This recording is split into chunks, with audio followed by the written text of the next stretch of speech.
అందరికీ నమస్కారం. నేను మీ గోపాల్ అయ్యంగార్. 25వ తారీఖు మే నెల 2025 నుంచి 31వ తారీఖు మే నెల 2025 వరకు మేషరాశి నుంచి మీనరాశి వరకు వార ఫలాలు ఎలా ఉందో ఈ రోజు తెలుసుకుందాం. ఇది ఆదివారం నుంచి శనివారం వరకు, అశ్విని నక్షత్రం నుంచి పుష్యమి నక్షత్రం వరకు, అలాగే త్రయోదశి తిథి నుంచి పంచమి తిథి వరకు ఉంటుంది. అలాగే ఈ వారంలో గ్రహస్థితులు కానీ చూసుకుంటే చంద్రుడు అశ్విని నక్షత్రం నుంచి పుష్యమి నక్షత్రం వరకు, అంటే మేషం, వృషభం, మిథున రాశుల్లో కర్కాటక రాశి వరకు ప్రయాణిస్తున్నారు.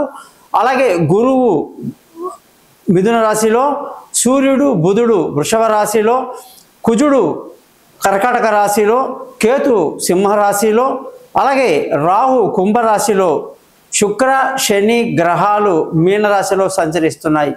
ఈ సిచ్యువేషన్లో రాహు కేతు మధ్యలో అన్ని గ్రహాలు పూర్తిగా ఉన్నాయి కాబట్టి ఈ స్థితిని కాలసర్ప దోషము అంటారు. అందులో అనేక రకాల కాలసర్ప దోషాలు ఉంటాయి.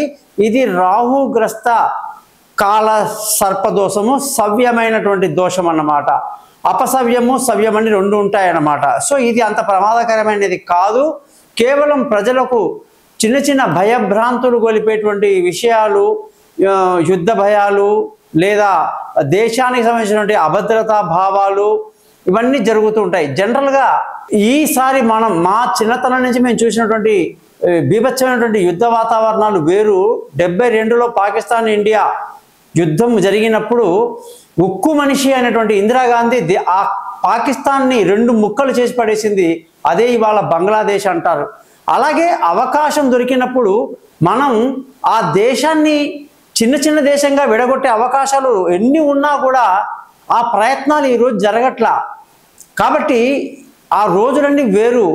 ఇలాంటి రాహుకేతు స్థితి వల్ల కొంత అలజడి ఉంటుంది, అది పెద్దగా ఉండదు. త్వరలో ఇవన్నీ కూడా సమసిపోతాయని తెలియజేస్తూ, జ్యోతిషపరంగా మీరందరూ నన్ను కాంటాక్ట్ చేయండి. అలాగే ఈ ఛానల్ని సబ్స్క్రైబ్ చేయాలని ఆశిస్తూ, ముందుగా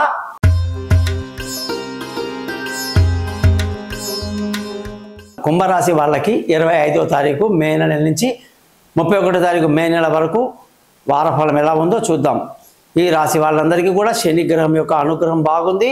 శని 2వ ఇంట్లో ఉండి తక్కువ స్థాయిలో తన ప్రభావాన్ని చూస్తున్నాడు. ఎక్కువ స్థాయి తగ్గిపోయింది. అలాగే మానసిక స్థైర్యాన్ని బాగా కలిగి ఉంటారు, కష్టపడతారు, అభివృద్ధిలోకి వస్తారు, మంచి ఆత్మవిశ్వాసాన్ని కలిగి విందులు వినోదాల్లో పాల్గొంటారు. అలాగే ధనానికి అధిపతి అయినటువంటి గురువు పంచమంలోకి రావటం మీకు ధన ఆదాయం బాగుంది, కుటుంబ సంతోషం బాగుంది, పిల్లల చదువు గురించి ఎక్కువ ఆలోచిస్తారు. గురువు మీకు కుజుడు వచ్చేసి మంచి ధైర్యాన్ని ఇస్తున్నాడు. బంధువుల స్నేహితుల రాకపోకలు మీకు ఎంతో ఆనందాన్ని కలిగింపజేస్తున్నాడు. అలాగే మానసిక స్థైర్యాన్ని బాగా ఇస్తున్నాడు. శుక్రగ్రహం యొక్క అనుగ్రహం వల్ల విలువైన వస్తువులు, వాహనాలు అన్ని కొంటారు, అమ్ముతారు. లావాదేవీల్లో మంచి లాభాలు ఉంటాయి. తల్లి ఆశీస్సులు బాగుంటాయి. ఆభరణాలన్నీ కూడా సమకూర్చుకుంటారని చెప్పాలి. ఈ రాశి వాళ్ళకి పంచమాధిపతి బుధుడు 4వ ఇంట్లోకి రావటం వల్ల పిల్లల గురించి బెంగలేమీ ఉండవు. వాళ్ళ దూర ప్రయాణాలు అనుకూలంగా ఉంటాయి. తెలివైన నిర్ణయాలు తీసుకుంటారు. విదేశాలకు వెళ్ళాలి, చదువుకోవాలని అనుకున్న పిల్లలందరి యొక్క ఆశీస్సులు తీరుతాయని చెప్పేసి కుంభరాశి వాళ్ళకు చెప్పాలి. ఆరోగ్యం విషయంలో ఏ ఇబ్బంది లేదు. బ్రహ్మాండమైన ఆరోగ్యాన్ని కలిగి శత్రువులు మిత్రులు అవుతారు. అప్పుల బాధలు తగ్గిపోతాయని చెప్పేసి కుంభరాశి వాళ్ళకు చెప్పాలి. ముఖ్యంగా సూర్యుడి యొక్క అనుగ్రహం వల్ల ఈ రాశి వాళ్ళకి భార్యాభర్తల మధ్య చక్కటి సయోధ్య కలిగి సంతోషంగా ఆనందంగా ఉంటారు. పెళ్లి కాని వాళ్ళకు పెళ్లి కుదురుతుంది. దూరంగా ఉన్న వాళ్ళు కలుసుకుంటారు. ముఖ్యంగా ప్రేమికులకు అనుకూలంగా అయినటువంటి వాతావరణం కూడా కుంభరాశి వాళ్ళకు చెప్పాలి. ఈ వారమంతా కూడా ఎంతో ఆనందంగా గడుపుతారు. పెళ్లి కాని వాళ్ళందరూ శుభవార్తలు అందుకుంటారు. అదృష్టం విషయానికి వస్తే కుంభరాశి వాళ్ళకి శుక్రుడి యొక్క అనుగ్రహం వల్ల మంచి అదృష్టం ఉంది. తండ్రి పెద్దల యొక్క ఆశీస్సులు బాగుంటాయి. మామగారు అత్తగారి యొక్క అనుగ్రహం వల్ల ఆస్తులు, డబ్బులు అన్ని సమకూర్చుకుంటారు. గురువు యొక్క అనుగ్రహం ఈ కుంభరాశి వాళ్ళకు చాలా బాగుంటుంది. కుంభరాశి వాళ్ళందరికీ కూడా ఉద్యోగంలో ఈ వారంలో కొంత ఆటంకాలు, ఇబ్బందులు ఉన్నాయి. అలాగే పెద్దల యొక్క అధికారుల యొక్క ఆశీస్సులు తక్కువగా ఉండడం వల్ల లేనిపోని చిన్న చిన్న ఇబ్బందులు కలుగుతాయి. తొందరపడి ఎటువంటి నిర్ణయాలు తీసుకోవద్దు. కొంతకాలం ఆగడం, వెయిట్ చేయడం చాలా మంచిదని తెలియజేస్తున్నా. ఈ రాశి వాళ్ళందరికీ వ్యాపారంలో మంచి లాభాలు విపరీతంగా ఉంటాయి. లాభాలతో ఉక్కిరి బిక్కిరి అవుతారని కూడా చెప్పొచ్చు. అలాగే కొత్త కొత్త వ్యాపారంలో పెట్టుబడి పెడతారు. ఖర్చుల విషయానికి వస్తే కుంభరాశి వాళ్ళకు ఖర్చులు అధికంగా ఉండే అవకాశాలు ఎక్కువ ఉన్నాయి. కుంభరాశి వాళ్ళందరూ కూడా ఏ గ్రహాలకు పరిహారం చేయాలో మనం క్లియర్గా చెప్పుకున్నాం.